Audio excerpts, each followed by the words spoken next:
Hello friends, welcome back to my channel. कैसे हैं आप सब लोग? आशा है आप सब बहुत अच्छे होंगे। और ये मॉर्निंग का टाइम हो रहा है।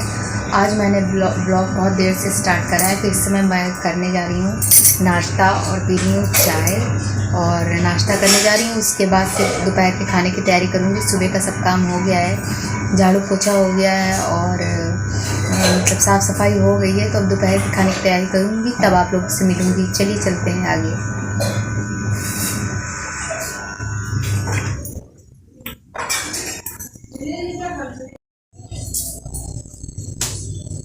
और आज आप देख रहे होंगे ना, बहुत सारा फैला हुआ है, क्योंकि कल मैंने कोई सफाई नहीं करी थी। कल रात को पता नहीं क्या तबीयत अजीब सी लग रही थी, तो मैंने खाना बनाया था। उसके बाद मैंने सारे बर्तन छोड़ दिए थे। तो आज बहुत दिनों बाद मतलब सुबह इतने बर्तन हो गए हैं धुलने के लिए मुझे। तो सबसे पहले तो सारे बर्तनों को धुलूंगी, उसके बाद दूसरा काम करूँगी। क्योंकि बर्तन साफ़ हो जाएंगे तो थोड़ी सी जगह साफ़ हो जाएगी। ये सब साफ़ हो जाएगा ना, तो काम करने में फिर मन लगता है। तो इसलिए सबसे पहले सारे बर्तनों को साफ़ करने के लिए खाली कर ले रही हूँ। मतलब जैसा मैंने छोड़ा था रात का, देखिए सब कुछ वैसे ही पड़ा है। ये सब पहले हटाऊंगी, साफ़ करूँगी। कभी कभी ना बहुत काम, सोचो ना कि इतना काम है, फिर भी बहुत सारा काम हो जाता है।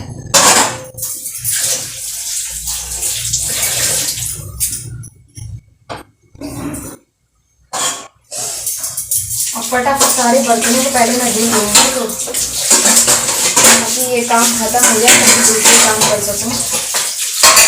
क्योंकि ये होता है कि 12 बजे तक मेरा पूरा खाना बन जाए ना, तो ज़्यादा अच्छा होता है। फिर कपड़े वगैरह धुल लो, तो जब तक करंट आता है स्कूल से, तब तक मेरा सारा काम हो जाए, वही अच्छा रहता है।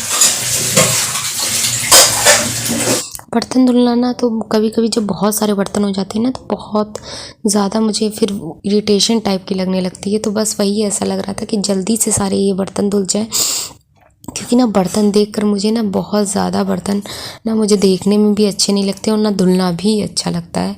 लेकिन अब हो तो गए थे, तो सारे तो धुल लूँगी। फिर उसके बाद दोपहर के खाने की भी तैयारी करूँगी। आज सोच रही थी सिंपल देसी खाना बनाऊँ, अरहर की दाल, चावल, रोटी। वैसे भी अभी 2-3 दिन से ना मौसम ऐसा हो रहा था कि, और फिर कोई सब्जी भी नहीं थी, तो मैं सोच रही थी सिंपल दाल चावल रोटी ही बना लेती हूँ। तड़के वाली आज दाल बनाऊँगी, क्योंकि आपने देखा होगा मैं अधिकतर सिंपल दाल बनाती हूँ, ज़्यादा तड़के वाली दाल नहीं बनाती हूँ। तो आज कुछ चेंज हो जाएगा, इसलिए सोच रही थी तड़के वाली दाल बना लूँगी। और ये मेरा स्टैंड अभी भी नहीं लग पा रहा है, बहुत जल्दी मैं इसको भी लगाऊंगी अपनी जगह पर। लेकिन अभी हस्बैंड को टाइम नहीं मिल पा रहा था और मैं अकेले इसे सेट नहीं कर पाऊँगी, तो इसलिए ये इसी जगह पे रखा हुआ है। तो बस मेरा सारा काम बर्तनों वाला तो हो गया है। जितना मुझे ऐसा लगता है कि किचन का 50% काम तो बर्तन धुलना और साफ़ सफाई होती है। खाना बनाने में तो शायद उतना टाइम नहीं लगता जितना खाना बनाने की तैयारी करने में टाइम लगता है। तो इससे तो आप सब एग्री करते होंगे, मतलब मैं क्या, सभी हाउसवाइफ ये चीज़ को तो मानती होंगी कि जितना टाइम खाना बनाने में नहीं लगता, उससे ज़्यादा पहले सब साफ़ सफाई और तैयारी करने में लगता है। तो बस मेरे देखिए काफ़ी बर्तन थे, तो सब मैंने धुल दिए हैं। और ना बर्तन धुलने के साथ साथ मेरा दूध भी एक तरफ खौल गया था, तो अब दाल चढ़ा दूँगी और ये सेल्फ वगैरह अच्छे से धुल दूँगी। क्योंकि ना बर्तन धुलने के बाद मैं एक बार धुलती ज़रूर हूँ, क्योंकि ये साफ़ रहती है ना, तो फिर मतलब थोड़ा सा अच्छा लगता है। क्योंकि वैसे भी इसका कलर इतना अजीब सा है ना, तो मुझे ही देखने में ख़राब लगती है। और मैंने दाल एक तरफ चढ़ा दी है, और दाल में डालने के लिए, तड़का लगाने के लिए प्याज, लहसुन, टमाटर, धनिया और आंवला भी डालूँगी। आज आंवला था मेरे पास, तो आंवला इसमें डाल दूँगी। और बस कढ़ाई में, मैंने छोटी सी कढ़ाई है ये मेरे पास, तो इसमें मैंने डाल दिया है जीरा और लहसुन ना थोड़ा सा मैं लाल कर लूँगी, क्योंकि जो एकदम सफ़ेद सफ़ेद रहता है ना, तो फिर वो अच्छा नहीं लगता है खाने में। तो फिर थोड़ा सा हल्का लाल कर लूँगी। तो लहसुन, और देखिए आप, इतना मैंने कर लिया था, थोड़ा सा मुझे लगता है ज़्यादा ही हो गया था। और फिर मैंने इसमें डाल दिया है प्याज, और धीमी धीमी आँच में चला कर फिर इसमें डालूँगी मैं टमाटर।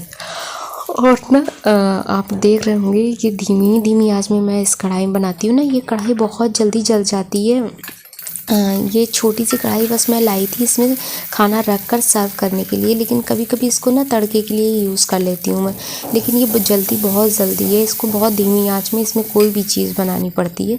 तो ये देखिए टमाटर मैं एकदम गला ले रही हूँ, जो बहुत ज़्यादा अच्छे से गल जाए, क्योंकि खड़ा टमाटर रहता है तो फिर वो अच्छा नहीं लगता है ना हमको, मुझे पसंद है ना आनंद को और ना हस्बैंड, तीनों को भी मतलब खड़े खड़े टमाटर अच्छे नहीं लगते। तो वो एकदम से जब तक गलेगा नहीं तब तक मैं डालूँगी नहीं। तो ये अच्छे से जब तक गल जाएगा फिर उसके बाद मैं तड़का लगा दूँगी दाल में। और हरी धनिया भी काट ली है तो इसी में हरी धनिया भी डाल दूँगी, क्योंकि हरी धनिया थोड़ी सी ना जब अच्छे से भुन जाएगी तो वो भी सॉफ्ट हो जाएगी उसकी भी पत्तियाँ, तो फिर वो अच्छी लगती हैं मुझे भी खाने में। तो बस सारा तड़का मैं लगा ले रही हूँ। और ये देखिए मेरी दाल नीचे रखी है, और जब दाल खाना होगा तो इसमें गरम गरम घी डालकर हम लोग खा लेंगे। तो बस मेरी दाल बन गई थी और तड़के वाली दाल तैयार थी, और इसके बाद चावल बना लूँगी और गरम गरम रोटियाँ। और शाम को ना, अब आज कोई सब्जी नहीं थी तो अभी शाम को ना तैयारी सोच रही हूँ, कुछ भिगो दूँ दाल वगैरह, तो शाम को कुछ चिल्ले वगैरह बना लूँ दाल के। तो अभी देखती हूँ, तो सोच रही हूँ दाल के चिल्ले ही बना लेती हूँ, वो ज़्यादा बेटर रहेगा। तो फ़िलहाल तो अभी आटा मार ले रही हूँ। मैंने कुकर साफ़ करके दाल हटाकर और कुकर में ही चावल चढ़ा दिया है। कुकर को बाहर से आप नहीं धुलती हूँ मैं, बाहर से तब धुलूँगी जब पूरा कुकर खाली कर लूँगी, क्योंकि फिर धुलने में बहुत टाइम लगता है और फिर ना जल्दी जल्दी काम नहीं होता है। मेरे को लगता है कि कुकर अंदर से साफ़ करना ज़्यादा ज़रूरी है, तो अंदर से अच्छे से साफ़ कर लेती हूँ मैं। और बस एक मेरी आटा मड़ गया है और गरम गरम मैं रोटियां बना लूँगी। आज ना रोटी तो बनानी है, और रोटी और चावल और दाल, और इसके साथ सोच रही हूँ आंवले की चटनी बना लेती हूँ। तो आंवले की चटनी आप लोगों के साथ शायद ना शेयर करूँ, क्योंकि ना आंवले की चटनी मैं नीचे बनाऊँगी जाकर आज सिलौटी में। तो क्योंकि ना ऊपर मेरे पास सिलौटी नहीं है, और आंवले की चटनी ना मिक्सी में मज़ा नहीं आता बनाने में, तो फिर आप लोग के साथ किसी और दिन शेयर करूँगी। और सिंपल सा हम लोग खाना खा ले रहे हैं। तो ये हो गया मेरा सिंपल सा खाना, दाल चावल और रोटी। तो बस अब इसके बाद जब हस्बैंड आने ही वाले होंगे तो उनको गरम गरम लगा के दे दूँगी, और फिर जब अनंत आएगा तो अनंत और मैं दोनों हम लोग एक साथ खा लेंगे। तो अब ना काम फुल एनर्जी से जब करो ना तो काम पता ही नहीं चलता कितनी जल्दी में कंप्लीट हो गया।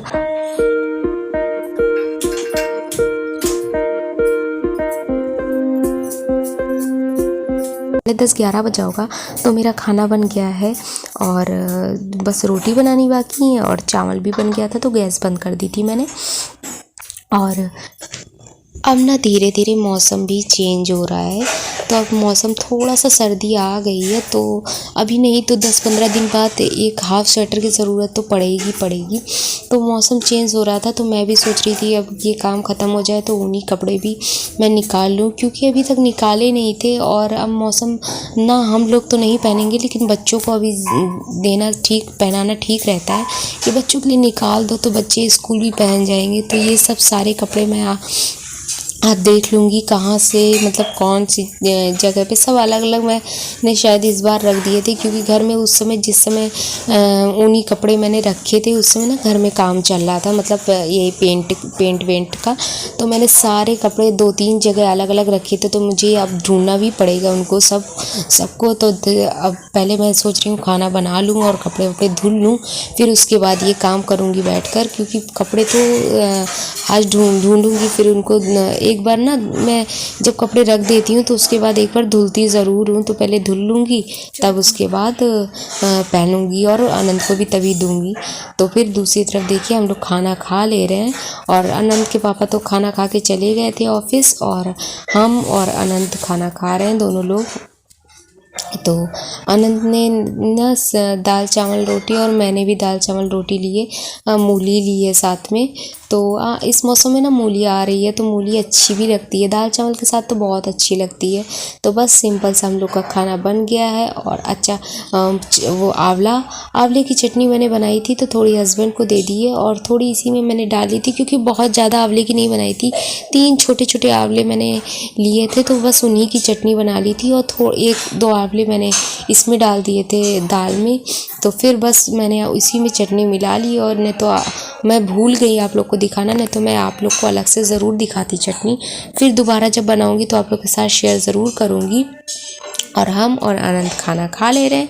फिर इसके बाद ना अभी कपड़े धुलना बाकी रह गया था, तो सोच रही थी खाना खा लूँ उसके बाद मैं कपड़े धुलूँगी, क्योंकि फिर ना मैं थोड़ा सा कपड़े उपड़े निकालने लगी तो देर हो गई थी। तो अभी मैंने कपड़े फिर नहीं धुले थे, मैंने सोचा पहले उन्हीं कपड़ों को भी निकाल लूँ, फिर जो कपड़े थोड़े बहुत होंगे उनको धुल लूँगी। तो फिर ना मैं ऊपर गई थी तो मौसम भी देखिए कितना कैसा हो गया था, उन्हीं कपड़े धुलने लायक मौसम नहीं था। तो फिर मैंने उन्हें भी छोड़ दिया और ये सब कपड़े मैं डेली वाले ही धुल ले रही हूँ, क्योंकि ज़्यादा कपड़े नीचे से ही धुल के लेकर आई थी, क्योंकि ज़्यादा कपड़े धुलने नहीं थे, ऊनी वाले धुलने नहीं थे, तो थोड़े से कपड़े थे। जब बहुत ज़्यादा कपड़े नहीं होते तो मैं वॉशिंग मशीन में नहीं धुलती हूँ, सोचती हूँ हाथ ही से धुल लेती हूँ, क्योंकि वॉशिंग मशीन में ऊपर कपड़े लाओ फिर धुलो तो मतलब उसमें काफ़ी टाइम मुझे ऐसा लगता है बर्बाद होता है। तो इससे बढ़िया कि नीचे से ही धुल के लेकर आती हूँ और ऊपर बस ड्रायर में सुखा देती हूँ। और देखिए अभी तो मतलब ज़्यादा टाइम भी नहीं हुआ था, इतनी बदली हो गई थी, मौसम ऐसा हो गया था जैसे लग रहा था कि बादल आ गए हैं और पानी बरसेगा। तो मैंने अभी कपड़े तो डाल दिए हैं, फिर अगर लगेगा ऐसा मौसम तो उतार लूँगी, लेकिन नीचे कमरे में डालने से अच्छा है कि हाँ खुले में डाल दूँ। तो अभी नहीं तो थोड़ी देर में तो सूखेंगे ही कपड़े, और क्योंकि कमरे में अगर डाल दो ना, चाहे जितना ड्रायर से सुखाया हो, लेकिन कपड़ों को सूखने में बहुत टाइम लग जाता है। तो ऊपर मैंने खुले में डाल दिए, थोड़ा हवा चलेगी तो थोड़ी देर में तो सूख जाएंगे, नहीं तो हल्के वाले तो सूख जाएंगे। फिर जो मतलब मोटे कपड़े होंगे उनको फिर देखूंगी नीचे डाल दूंगी। और ये देखिए बादल ना ऐसे आ रहे थे जैसे बहुत तेज़ पानी बरसने वाला है। तो अभी तो मुझे भी ठंडी लग रही थी, तो उन्हीं कपड़े तो निकाल लिए हैं। तो अब देखती हूँ अभी थोड़ी देर में पहन के थोड़ा बैठती हूँ। और ना थोड़ा सा आज इस समय से थोड़ी तबीयत ऐसी लग रही थी जैसे बस ओढ़ के बैठने का मन कर रहा था, बहुत थकावट ऐसी लग रही थी और कमर वगैरह बहुत दर्द हो रही थी। और आप लोग को मैंने बताया है कि नहीं बताया है कि मतलब मेरी ना कमर की बहुत समस्या हो जाती है कभी कभी जब मौसम चेंज होता है तब, क्योंकि 2-3 ऑपरेशन हो चुके हैं मेरे भी, तो उसमें ना बहुत दिक्कत होती है। अगर ये वो समझ सकता है ना जिसके ऑपरेशन हुए होंगे, तो वो तो ज़रूर समझेगा मेरी ये समस्या को। और फ्रेंड्स आज का व्लॉग इतना ही था। आपको मेरा छोटा सा व्लॉग कैसा लगा प्लीज़ बताइएगा। Bye bye.